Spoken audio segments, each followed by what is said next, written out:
सर्वोच्च न्यायालय यानी इंसाफ का वो मंदिर जिस पर हर कोई उम्मीद लगाकर आता है, लेकिन यहाँ सर्वोच्च बचा है और न्यायालय यानी इंसाफ का जो प्रतीक होता है वो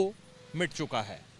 काठमांडू में सर्वोच्च न्यायालय के बाहर इस तरह की घटना से ये साबित होता है कि आने वाले केसेस पर कितना खतरनाक असर पड़ने वाला है, क्योंकि जिस तरह से सुप्रीम कोर्ट को जलाया गया है,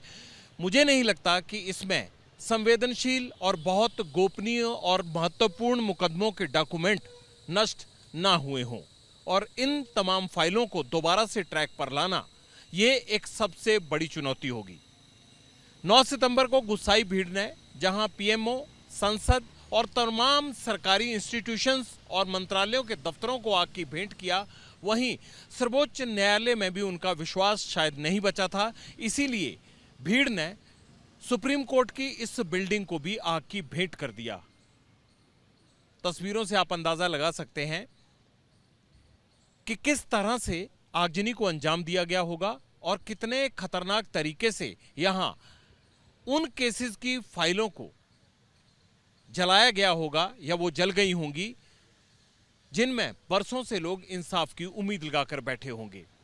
इसमें बहुत से मंत्रियों, बहुत से बड़े बड़े लोगों और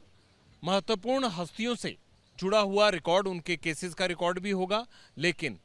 सबसे बड़ा चैलेंज ये है कि सुप्रीम कोर्ट में भले ही भीड़ का विश्वास नहीं बचा था, भले ही गलती किसी की हुई थी, लेकिन नुकसान तो नेपाल की उसी जनता का हुआ है जो इसी सुप्रीम कोर्ट में अपने लिए इंसाफ की गुहार लगाने के लिए मुद्दतों से या ये कहें कि बरसों से इंतजार कर रहे होंगे। अब इसे ट्रैक पर लाने का काम चल रहा है, लेकिन